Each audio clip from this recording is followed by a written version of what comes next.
Hello everybody.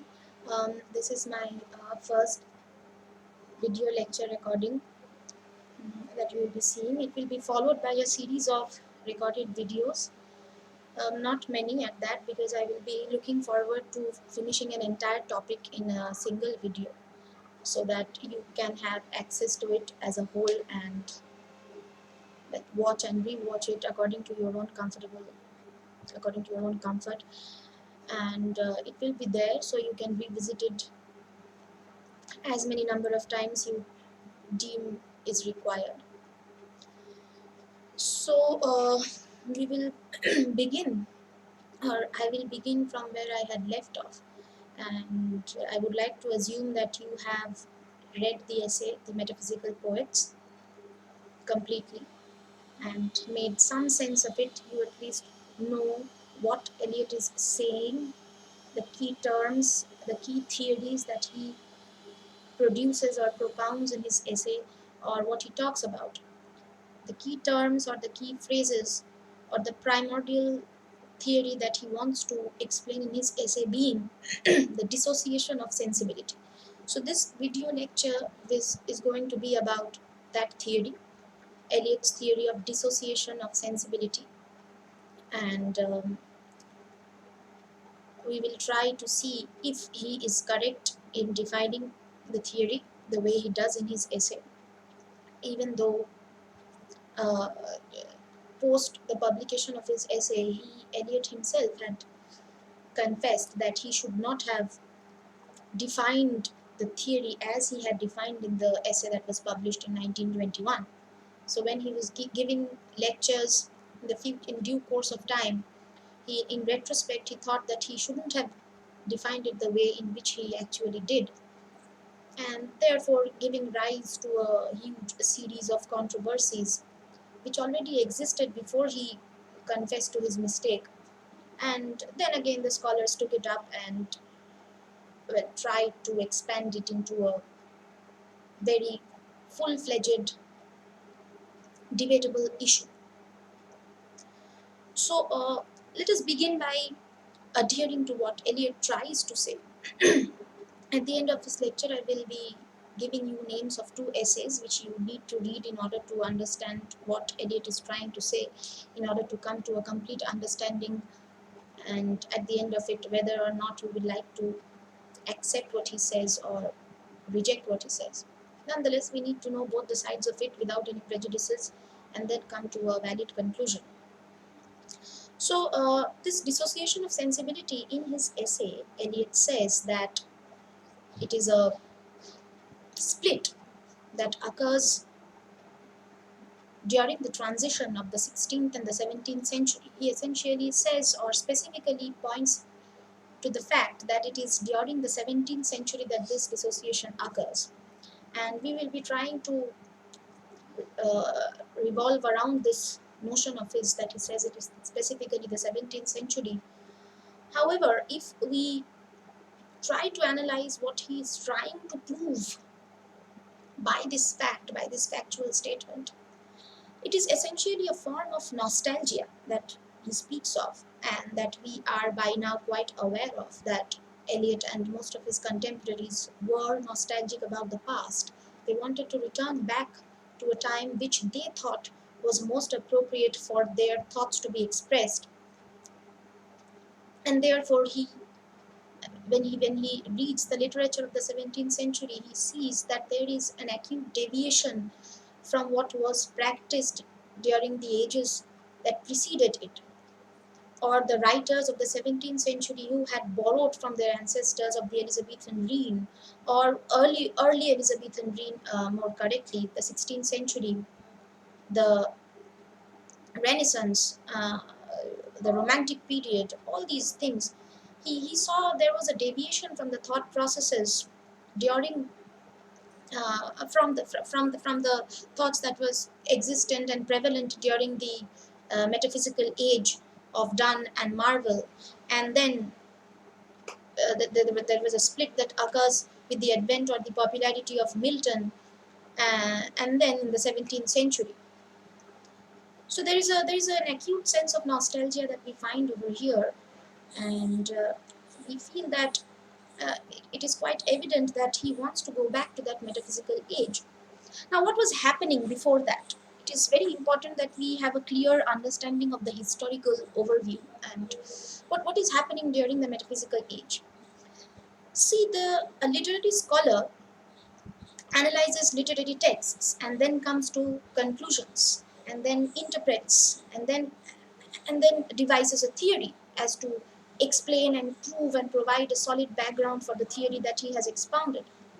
Now, what was happening in the ages prior to the 17th century, in which Eliot says the split occurs or the dissociation of sensibility occurs? Um, we will divide the timeline between prior to the 1650 and post 1650, because it is 1650 or 1649 to be accurate that the face of the Church of England changes, the society of England changes substantially. The way the people were thinking during that time changes post 1650 during the Restoration, and completely different kinds of texts were produced post 1650. Before that, there was a mutual understanding between the church and the society. There were philosophers. Now we are talking about times beginning from Aristotle. Uh, During the time, there was no essential split between the church and the society, or between what the church was doctrinating, or between what the priests or the Catholic priests of England were preaching, and what the philosophers and writers of the age were writing. Uh, the church accepted, or the institution of religion accepted, if the philosophers and the writers did not deviate from the truth that they were professing. So, when Aristotle is writing about form or substance, and he is not saying that this is a truth that is separate from what the truth of God entails, he is in a safe place. Uh, when Bacon is writing that, when Francis Bacon is writing that if we accept all the things that are only agreeable to our intellect, we are only paying attention to the matter and not to the author, and therefore deviating from what the author truly wants to say. So in Bacon, we have a harmonized conglomeration of what the church was trying to preach and what he, as an intellectual writer and an intellectual scholar, a philosopher, was trying to say. So you see that there is a unity between what the church was trying to profess and what philosophers like Bacon and then Descartes they were trying to say. Descartes, even while he was uh, paying attention to the intellect, to the reason of the human race, he did not completely make unheeded or let go of the notion of the first cause, that there is one single unified entity that gives reason to this entire world. The first cause, that is God. He had to exist in order for our intellect, or in order for our reasoning capabilities to exist. And therefore, philosophers like Bacon and Descartes, they constituted a harmonized whole during the period, and the church, as an authority, as an authoritative principle, did not oppose to their teachings. Now, the problem or the confusion or the split essentially occurs when these philosophers completely deviate from the doctrines of the church. For example, we have a philosopher called John Dee, DWD, John Dee. Even though he was a court practitioner of philosophy, um, he frequently diverted to occult writings, and he was an alleged practitioner of occultism, as was Marlowe. Marlowe was also suspected to be a part of a secret society.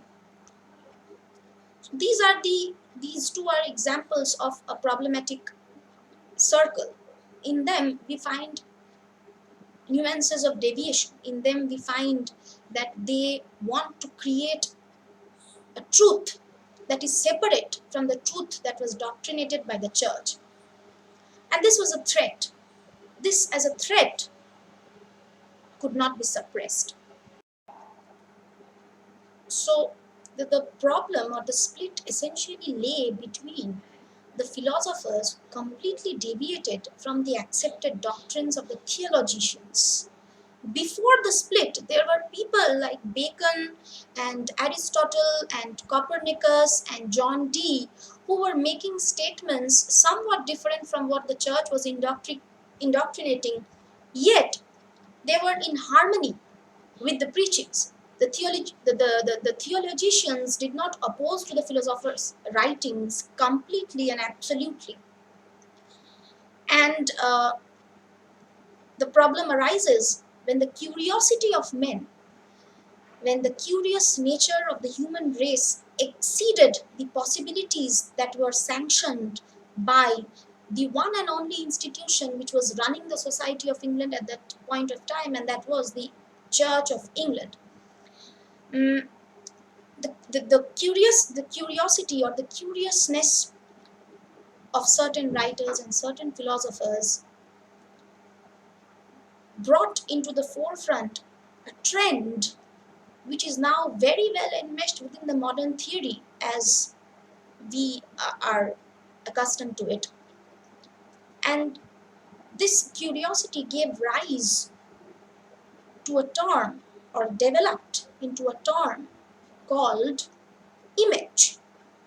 The image. The split or the dissociation occurs with this image or within this image, as Eliot would like to say.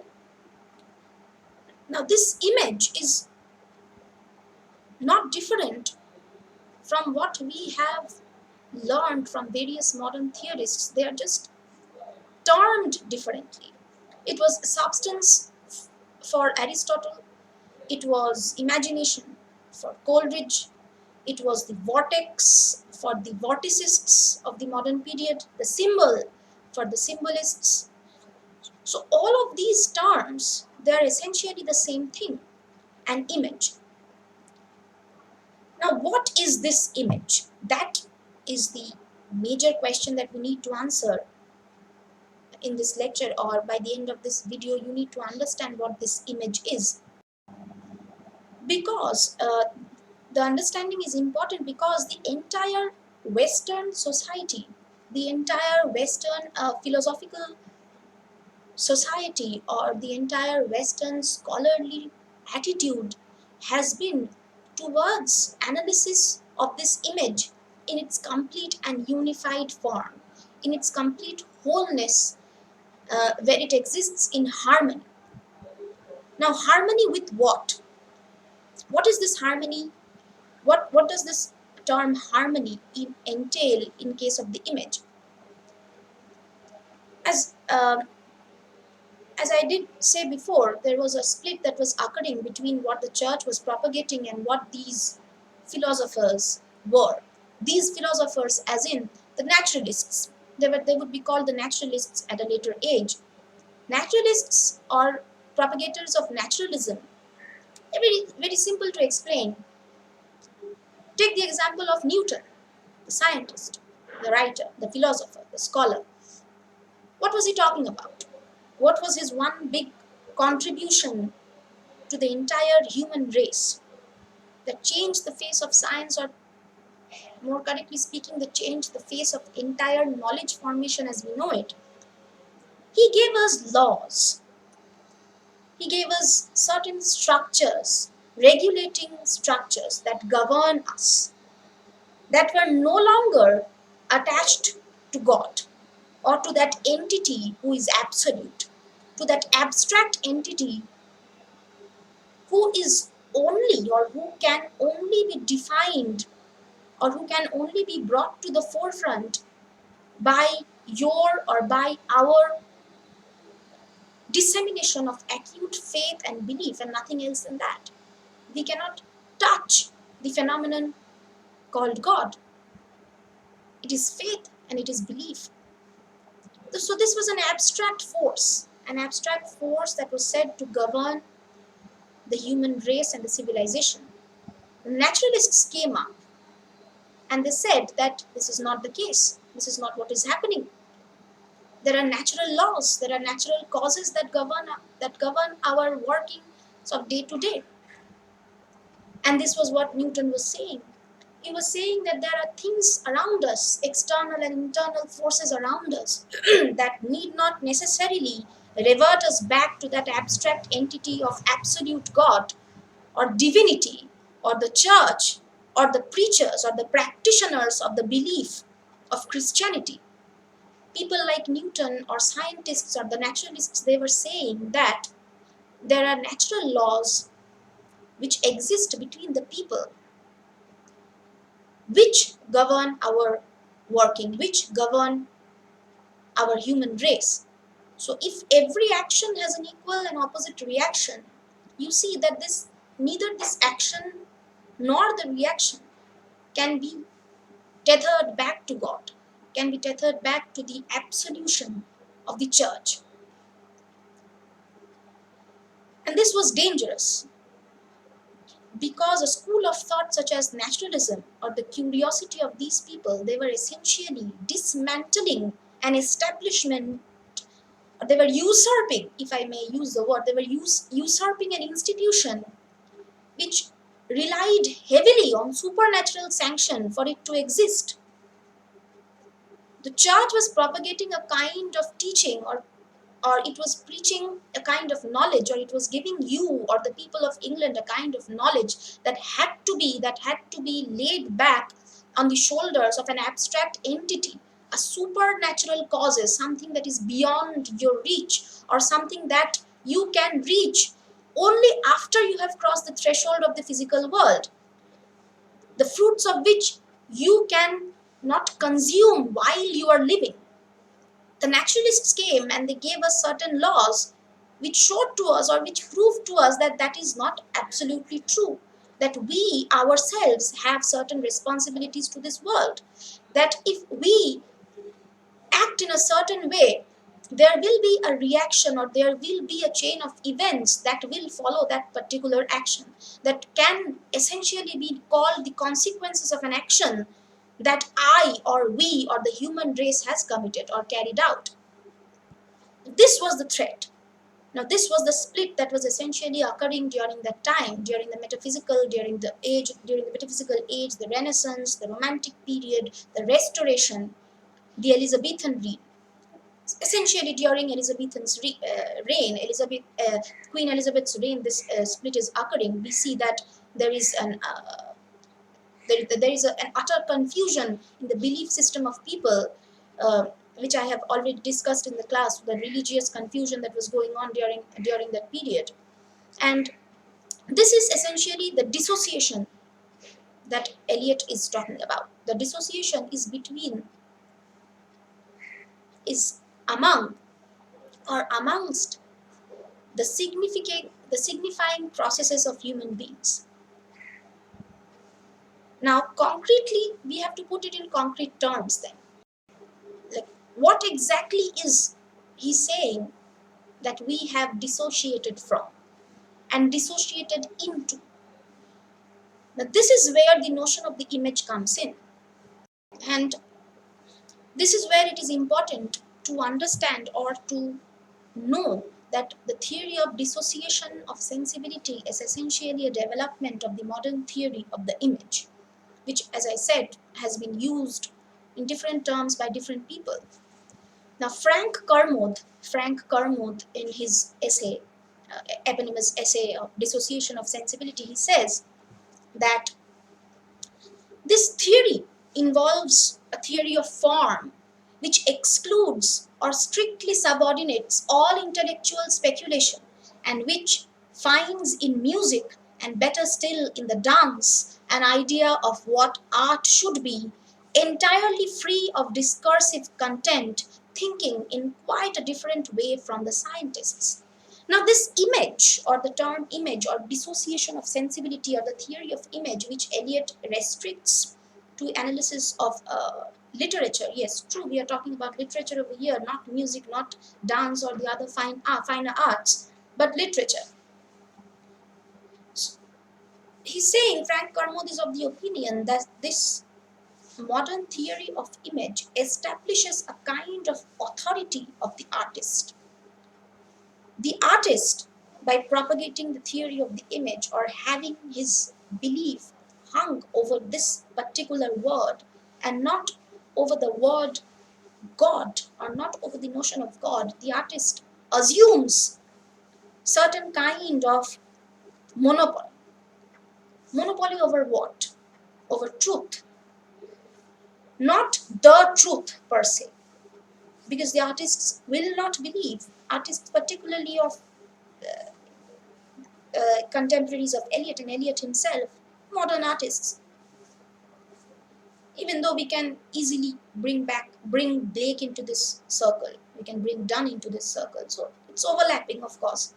And we have to remember that Donne and Blake, they were the divines during that age, because during the time when they were writing, it was the church who had the authority and the artists had no place. Blake was condemned to be a mad person, so we can forget about him assuming an authority that Eliot had during his time. However, both of them being separated by a chasm of years and centuries, they were essentially speaking about the same thing. The artist's monopoly of the over the truth with the small t, not the capital T, the truths. The artist's version of the truth. The artist will not see the world, or the poet will not see the world as the church has described it for him or her. He or she will see the world as he or she deems fit. He will try to structure the world and place it within his or her theory of the image, and then say that this is my truth, and then say that this is the world that I would like to live in, or this is the world that I see in front of me, and this is the world which I want you, the readers, to experience as well. Not a world which you can achieve by redemption, by salvation, by absolution, by baptism, by spiritual recognition. No, an image or the world which the artist deems fit for his or her art to formulate. A perfect place or a perfect peg for the poem that comes out of the body of the artist. So, this image, as I said, I will repeat it again, this image has existed throughout the years. People have manipulated it, people have interpreted it according to their own contexts, according to their own signifying processes, according to the sanctions of the institutions of their age. Arthur Symons, Mallard, Baudelaire, uh, Salvador Dali, they were symbolists, the surrealists. For them, the image is the symbol. For them, the image is a rock on a desert. For them, an image is a corpse dying on land, a prostitute. For them, the image may be a grave. For them, the image may be a sun, a cat, a dog, a limb, a finger, a toenail. It does not have to be an entity that apparently supervises over you, the omnipresent. And this is what essentially the image entails. And it is important that you understand the idea of this image. Please go back to the video and start it from the beginning. This is the point where you need to understand that this is what the image is and what the differences were before the split or before the dissociation, according to Eliot, occurs. Now, this is what John Donne is writing about a woman, or writing of a woman named Elizabeth Drury in his sermons that he's publishing, posthumous publication. Elizabeth Drury was the daughter of his patron, and when she dies, he dedicates a book of poems to her. And he writes that her body thought, And you need to pay a great deal of attention to this particular sentence. We think from our minds, don't we? We never pay attention to the fact that it is our body that may also think. And this is exactly what Eliot says, that your thinking does not originate from your mind only. It is not the nervous system that thinks. It is not only the nervous system that thinks. You also need to think from your digestive tracts, from your respiratory organs, from your skeleton, from your flesh, from your bones, from the blood, from the veins that go around in your body and make you, you. And when Donne says this, her body thought,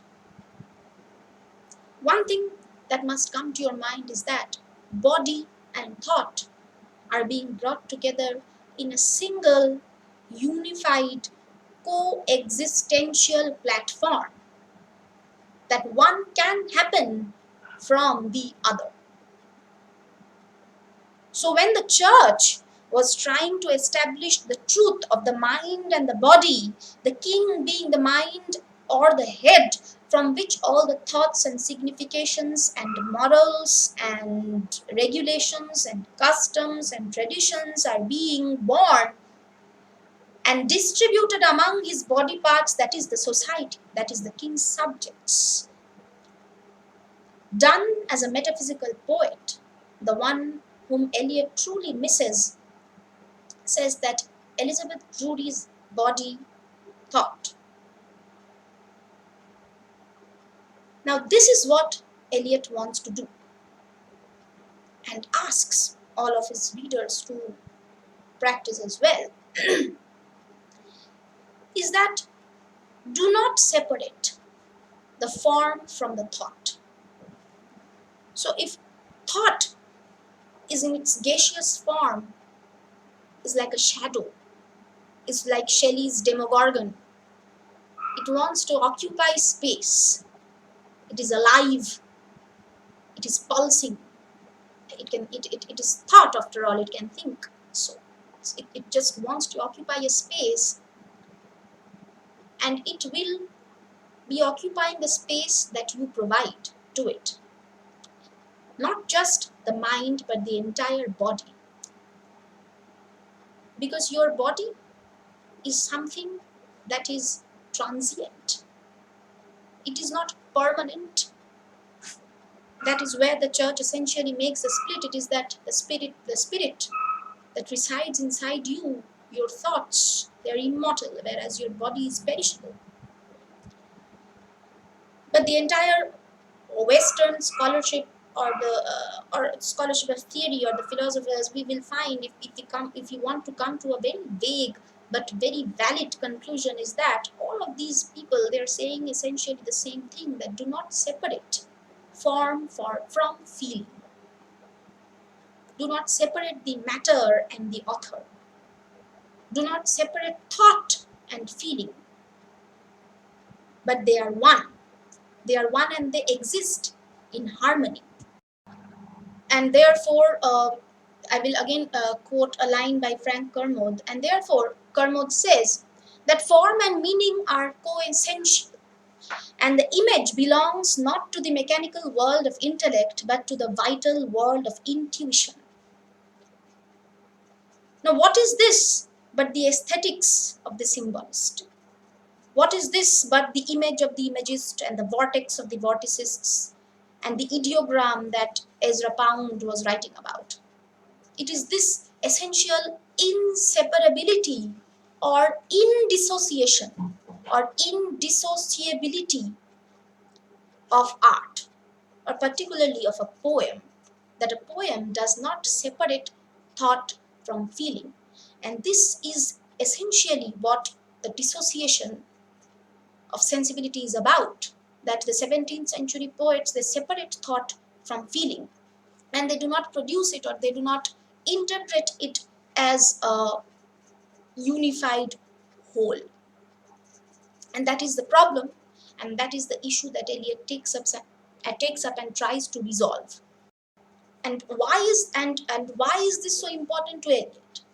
Or why is this so important to the poets? if I may consider, if we may consider Eliot to be a representative modern poet, which he was, which he truly is, and mm, why is this inherent need present in Eliot to create an indissociable or inseparable poem or work of art?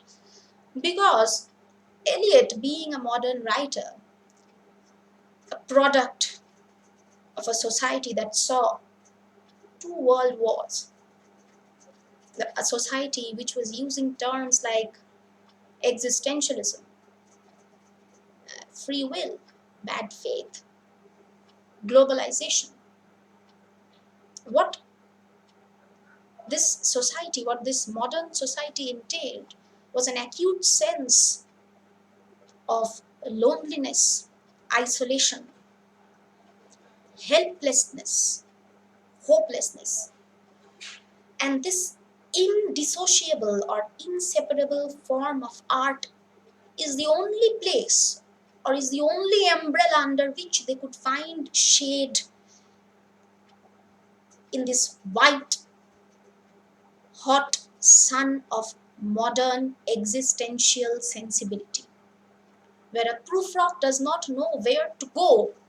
He will look for a place in which he can find the woman whom he wants to marry and the will to propose her as well, which he does not throughout his entire poem.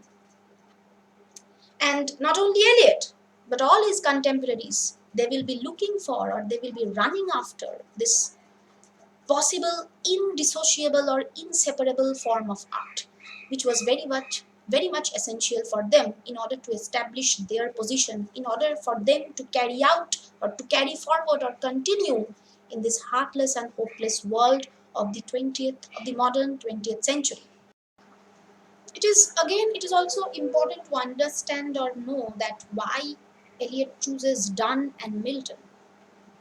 At first, it should be said that at first Eliot was excluding Donne from the circle of unified sensibility, which later on he rectified himself.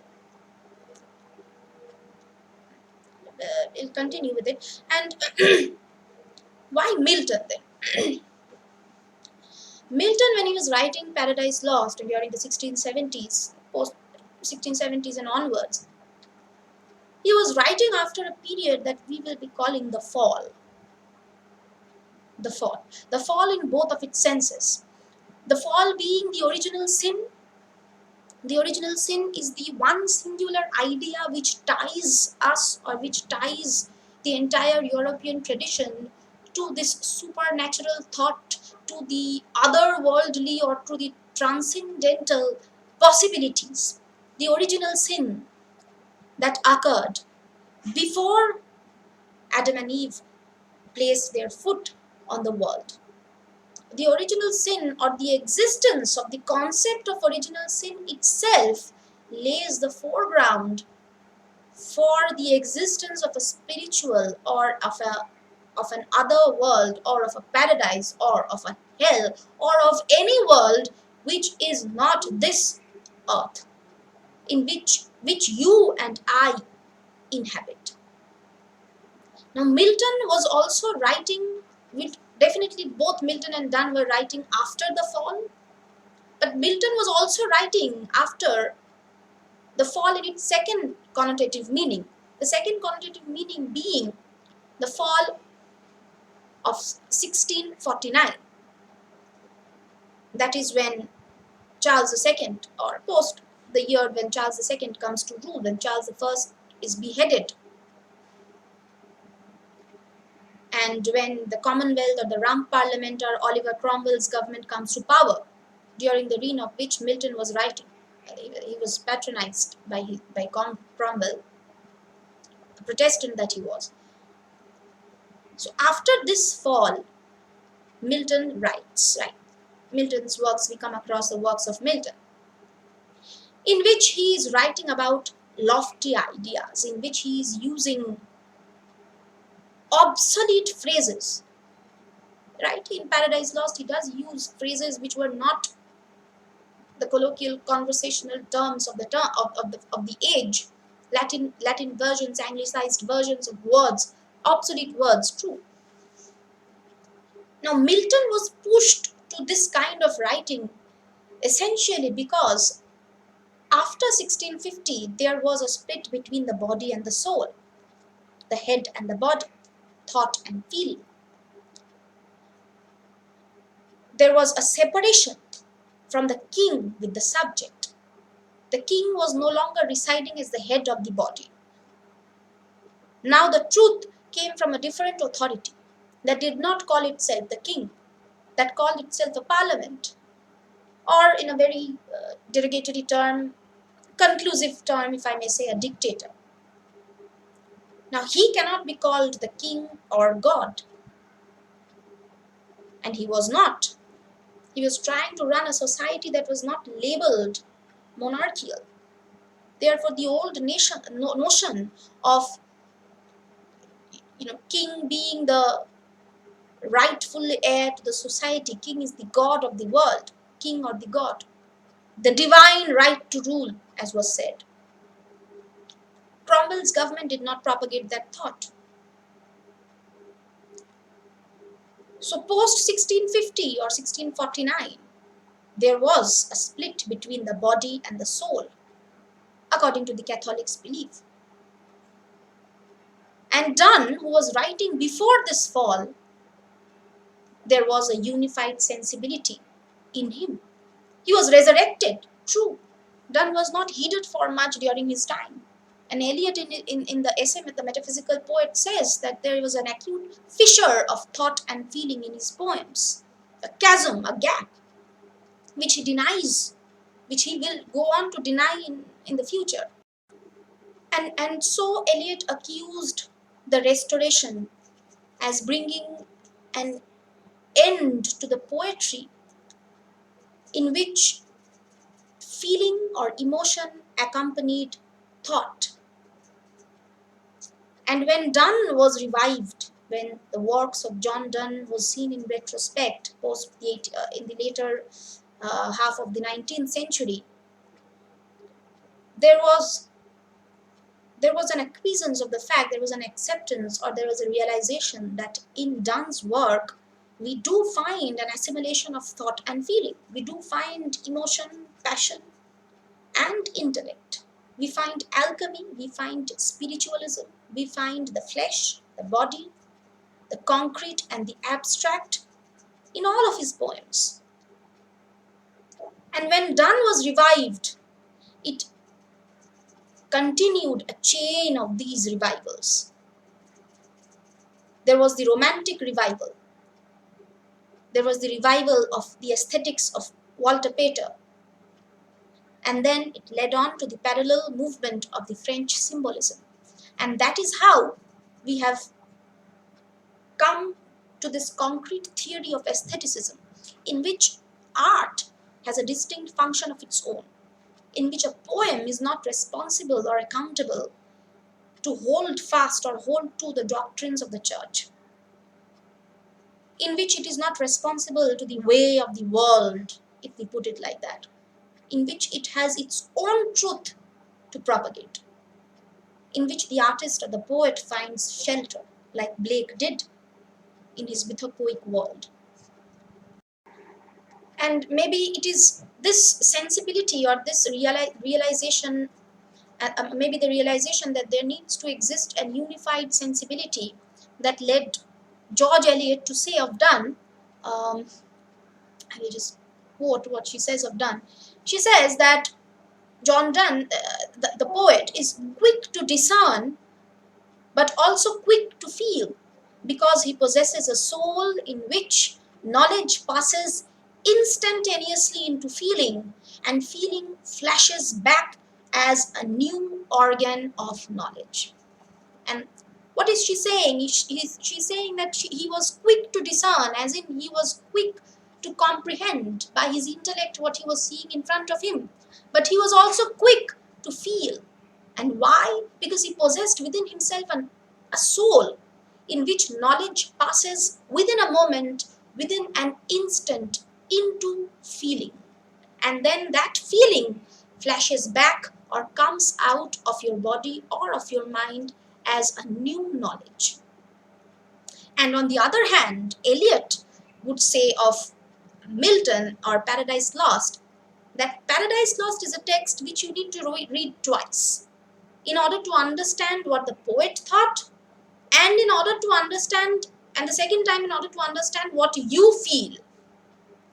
So Paradise Lost does not bloom itself to you at once. You do not see Satan having or possessing protagonistic qualities at the very first read, or you do not try to conflict yourself or question yourself the justification that Milton provides at the very first read, which takes away the subtle enjoyment from Paradise Lost, or from this long, huge, archaic version of a poet as Eliot would talk about it.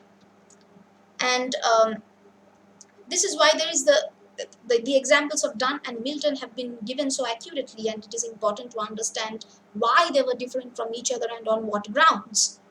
And so, thought and feeling, if according to the previous example, if Milton represents thought and Donne feeling, then we may come to this conclusion that thought and feeling are two very separate qualities.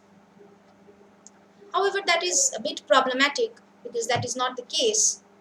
Thought and feeling are not two separate qualities. What Eliot wants to say is that thought and feeling must occur or must exist in a mutual relationship, that one must not follow the other or one must not precede the other, but that they should coexist. They are co-essential, and they must exist within the same person in order to bring out a meaning, or in order to bring out a sense, a sensibility which Eliot wants artists or the readers to have as well. Now, politically speaking, again, this is something, this is kind of a propaganda itself, because the symbolists, they had a very specific view about art. Right or wrong, that is a question, that is an issue for a different time.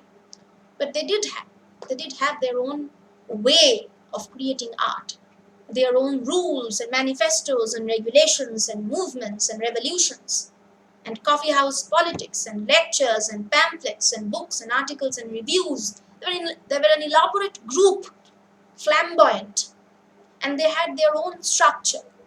Even though they wanted to break away with the structure, they brought their own structure into the field of theoretical studies. And this unified sensibility, in which the image that consists of thought and feeling together, simultaneously, not one after the other, one must follow or one must not precede the other, they must exist together side by side, and within one image or within one beholder. This is also a way of how the symbolists, which Eliot was, how the symbolists were defending their own poetics. And for them, for their own poetical structure, Milton did not Milton did not fall into that structure. Milton wrote long poems, even though he himself propagated the unification of body and the soul. He was conflicted, and conflict is the first instance in which you show your inherent need to deviate from established truth. And Milton was conflicted. And even though Milton did propagate the unification of body and soul, the fact that he wrote long poems, very, very long poems, it did not play very well with the symbolists. However, the symbolists, what they were trying to say is that there must be a unified beholder, or a unified image, a symbol, a unified object. Again, you can just go back to what you have learned about the objective correlative of Eliot's the earlier essay that we have learned together. And this object must possess the dual qualities of thought and feeling, and they must occur instantaneously. So we can effectively come to this conclusion that the fact that Eliot says that there was this split or the dissociation that occurs between 16th century and the 17th century, um, is not correctly situated or located within that sphere of time only. We can we can expand its focus, and we can pull it back and push it forward, and then come to a similar conclusion. So in essential, in the fundamental level, we can also come to this conclusion that this theory of dissociation of sensibility as a theoretical foreground does not necessarily emphasize a specific age, or does not necessarily mean a specific period of temporal duration during which this split, or during which we can say that this theory came up to be, or this theory can be applied to. Because this theory, which is the dissociation of sensibility, or the split between thought and emotion, we could trace back to the medieval ages. We can trace back to the pre-Elizabethan era. We can trace back to the Elizabethan era, then to the Romantic era, to the Renaissance, to the modern, to the postmodern. This theory is all encompassing, and therefore Eliot's claim, which he would himself later on discredit, that it is the 17th century poets who show acute dissociation of sensibility, it's not completely true, but partly. And as we have seen, that there are other poets, and there are other ages, and there are other temporal factors to which, contextual factors to which we can apply or come at the conclusion of a similar theory, or we can apply the same theory to those other ages as well. So coming back to this notion of the image, the fact that Eliot says that there was a split that was occurring uh, between the metaphysicals and then of the more romantic or the Victorian poets such as Tennyson and Browning. Now, why does he choose Tennyson and Browning? They are exemplary figures in the kinds of poetry that they were composing during the time.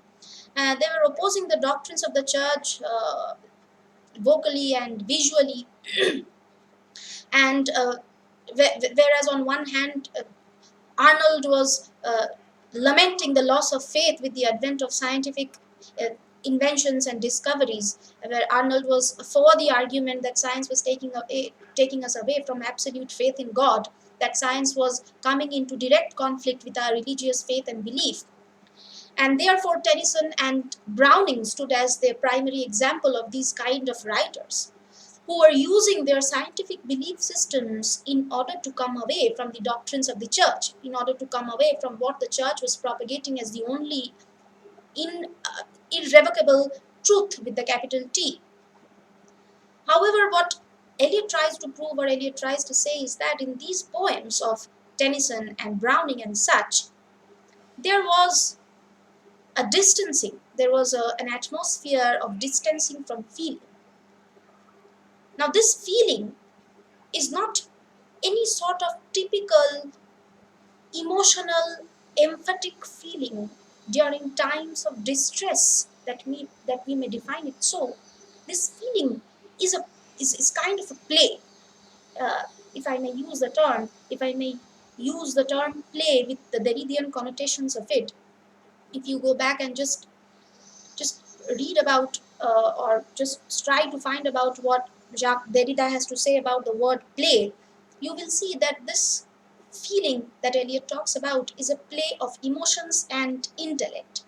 He says that a poem must be that arena, or must be that surface over which the emotion and the thought that provokes you with that emotion, that is the stimulus and the response, they must come together from a similar source. The stimulus must not come from source A leading you on to an emotion B, but that they must correspond to each other, that they must occur simultaneously.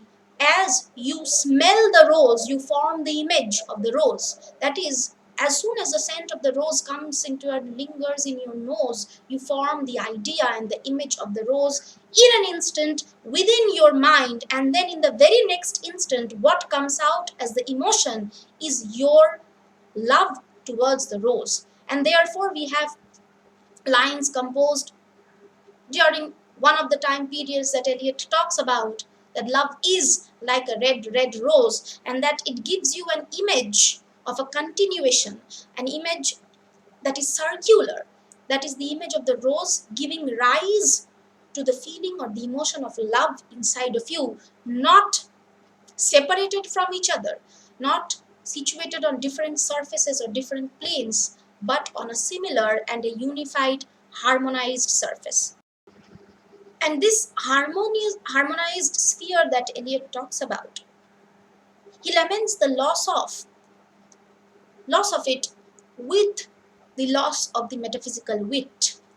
As we saw poets like Browning and Tennyson and the Victorians and the Romantics coming up with their own ideas of truth and the structures of the world, they were moving farther and farther away from the metaphysical wit, in which a poem like that of Marvell's can combine the image of a worm eating through the brains of the woman that he very much loves, and then the image of loving that woman, necessarily because she is about to get eaten by worms.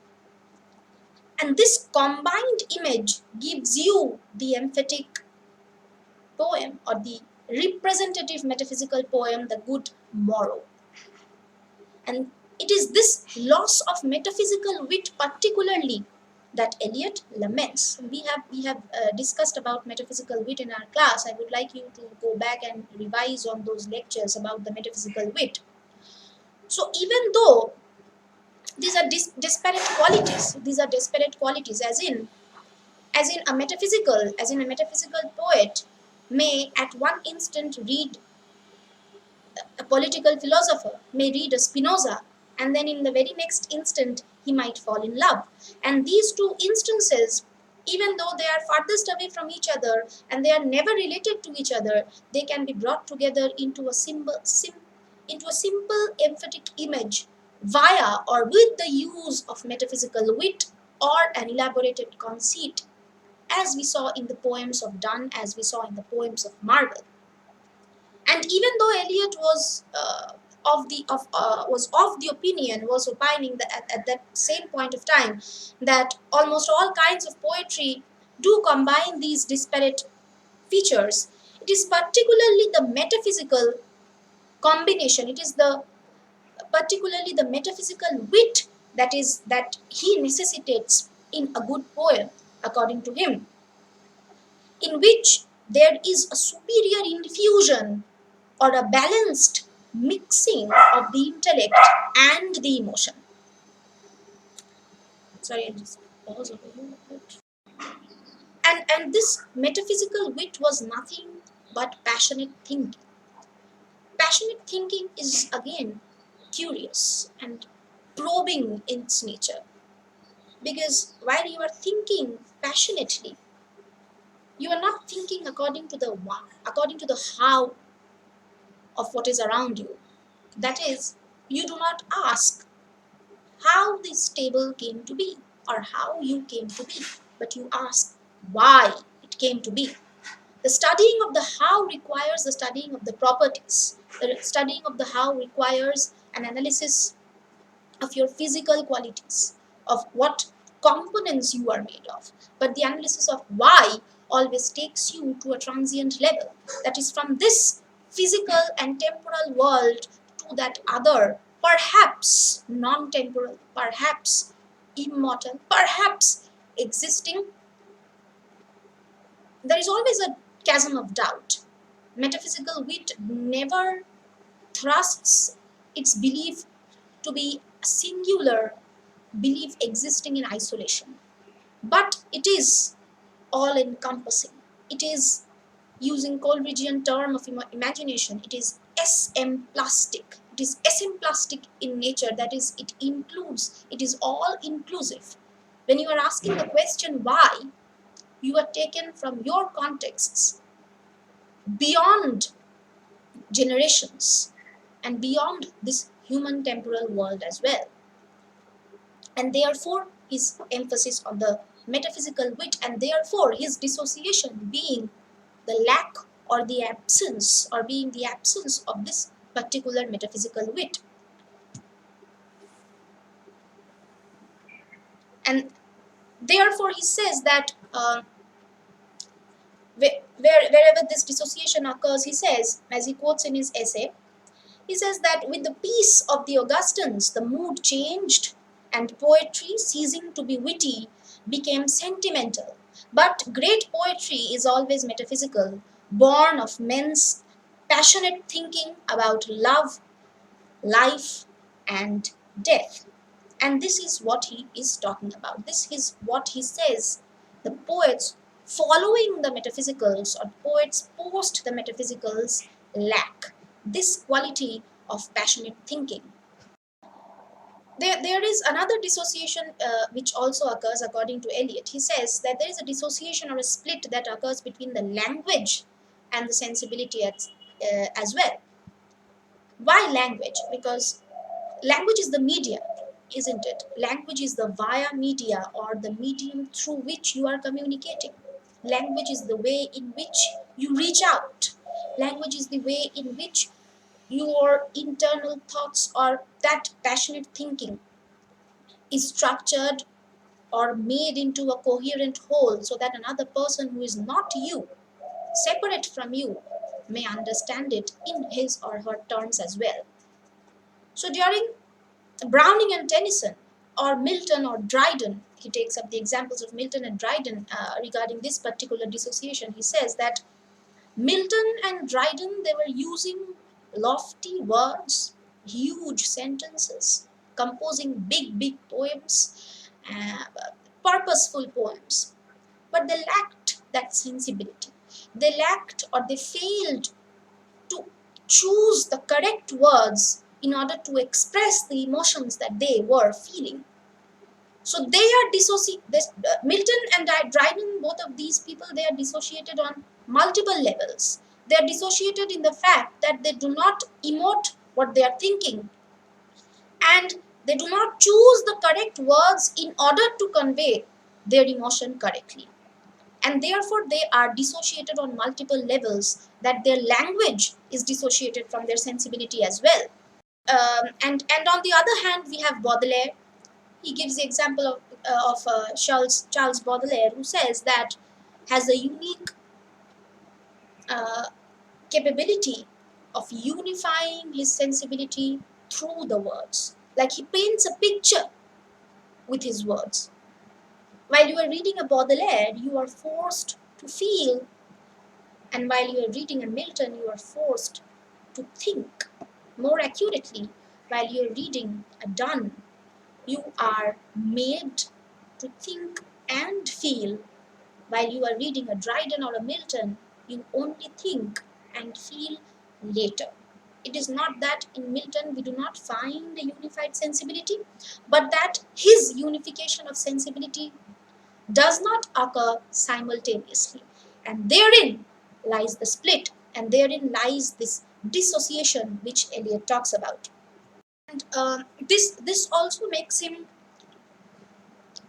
correctly makes him in places him in opposition to neoclassic the neoclassic poets as well, because within the neoclassic poets, such as that of Pope, we do not see this sensibility at all. He says that in their use of wit, there is a sense of superiority that we can feel, that the readers that is conveyed to the readers, the superiority of their wit against what they want to convey in their poem. According to Eliot, the wit of the neoclassicals are incontextual, that the wit that they employ and apply and impose upon their poetry are not necessitated by the matter that they are trying to convey, and therefore it falls short and unnecessary and unheeded, for with lesser aesthetic qualities than we can find in a Blake, we can find in the chimney sweepers of the Blake, or we can find in a Donne. And that is essentially the theory of dissociation of sensibility for you. If, of course, if you have any doubts or any problems or any questions, you may contact me and, or comment here, come back to me, and I will try to explain it in a better way. That will be it for this video. Thank you very much and all the best.